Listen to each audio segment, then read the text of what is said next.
Sorisha Naidoo stormed off the set on part 2 of the Real Housewives of Durban reunion for the show's explosive 4th season. The dramatic walkout happened when the Durbanite became overwhelmed with several charges coming at her from the girls.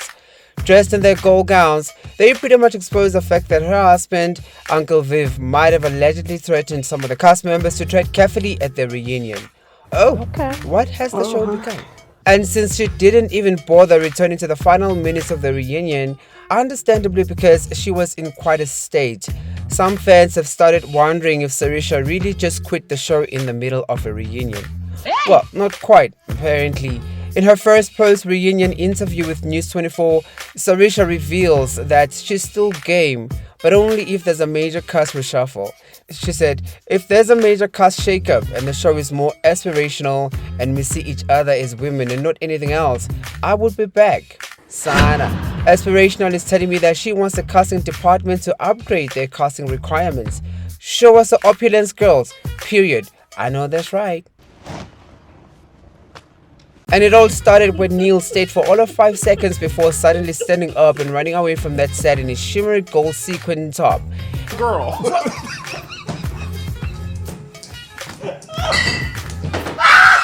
And I loved that outfit, bro, so it's a shame that we didn't get enough time with him at the dramatic conclusion of the show's messiest season yet.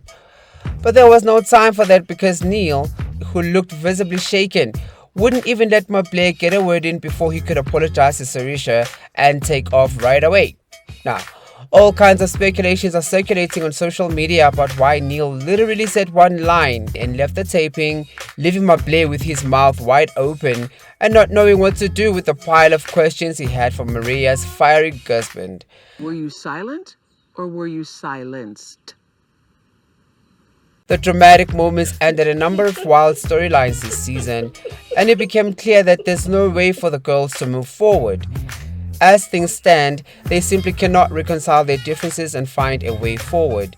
And it's crazy because the same problems are impacting almost every Housewives franchise that has been on the air for a significant amount of time.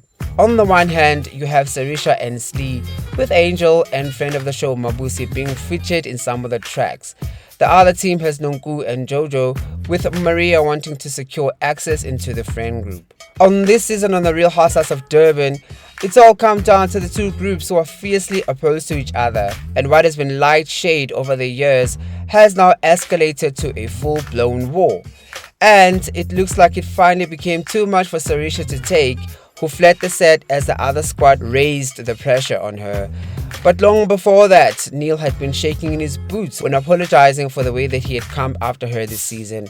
He'd been calling her some pretty disgusting things this season, including claims that she's really Uncle Viv's side chick and called her a slut. And I think that's when Uncle Viv said, oh hell no. If you are not going to keep it cute in this little show of yours, then I'm going to have to step in. And that he did. I would have said, shut it down. I don't need the world seeing. Shut that down. Well, that's what the streets are speculating, because at some point it was said by one of the cast members that Neil had actually been asked to leave. As in, it was not really his choice, like he'd been given an order to bust up. When Blair tried getting to the bottom of that, he was mic'd and drowned out by all the yelling. And that's in addition to Nonku alluding to the fact that they'd been threatened prior to the taping and saying that she will be keeping a low profile throughout the show. Maria, of course, led the charge in calling Sorisha out. Sorisha clapped back and said, well, when you have a husband who cares for you, that's what they do. She really said, well, I know that you don't have one now. Ooh. Okay, but when you do have one, that's what they do. Viv loves me very much, girl. Well, fair. Especially considering that he was dragged into all of this with his marriage being dragged through the mud. And I don't think reputation is something Vivian Reddy takes lightly. The man is reportedly worth a staggering 1.9 billion rand, a number that doesn't even begin to touch his undeclared assets. That man is rich, okay? Not to mention how powerful he is, considering his affiliation with South Africa's top political elites. Now, that kind of wealth and power didn't come from allowing the orb to malign him and his family's reputation. See? But where it gets tricky with that is that Viv is not just another husband on the show. Sorisha's husband is a politically connected business powerhouse with the kind of power that can get someone blackballed. Now, I don't think Neil wants any parts of it anymore, and the truth is, Maria wouldn't be able to help him at that level. There's also the thing about Neil having come a bit so hard towards some of the women, and even though he is a gay bestie, some have called out his tendency to overlook how masculine energy can be when things get heated amongst the girls. The reunion centered quite a bit around the real puppet master in this group. No one wanted to take that title, despite perceptions that Sorisha and Jojo have been using their financial muscle to lead the girls, buying them purses and things like that. Sorisha didn't make things better when she said she believed Annie was paid off to keep her mouth shut in the show's previous season reunion. Now, I need to understand, are the rich girlies really buying the loyalties of their not so wealthy friends on the show? Like, is this a thing? Also, would I turn on my friend who buys me expensive designer bags? Okay, my integrity would be gone, Sana, because how did we even get to the level where you are buying me purses? You know? Now, you know who else is coming under fire on the internet? Mable, the reunion host to several of the South African franchises. He was being slammed by some of the girls and a whole lot more by viewers for being too biased and coming across as if it already picked sides. Now, I'm gonna cut Mable some slack. I do think that some of the big personalities can be overwhelming, especially when tensions are already through the roof. I think he did a decent job and I think he should stay. I just think you should cut the girls a little bit less when they are already emotional, because that's when they lose it.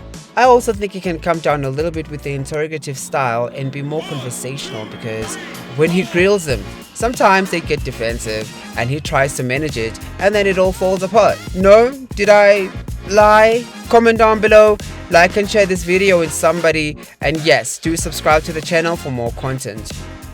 What is going to happen to the next season of The Real Housewives of Durban? Because quite clearly, they cannot continue like this. On the one hand, they cannot lose Sorisha because she's one of the only 3 OGs remaining. She has a high-profile marriage and she buys some of the girls the purses. But on the other, if your powerful husband is really getting involved and meddling, that would affect the dynamics on the show. The vibe and the mood would change completely. And I'm not saying that he is meddling and threatening people and things of that nature. This is all speculation swirling around on the internet, and it's the same internet that is full of lies. Please, don't be trying to sue me, Sana. Here's what I think though. We do need a cuss shakeup immediately. I think we need to return to basics when the show genuinely centered around actual housewives with interesting lives that viewers wanted to see.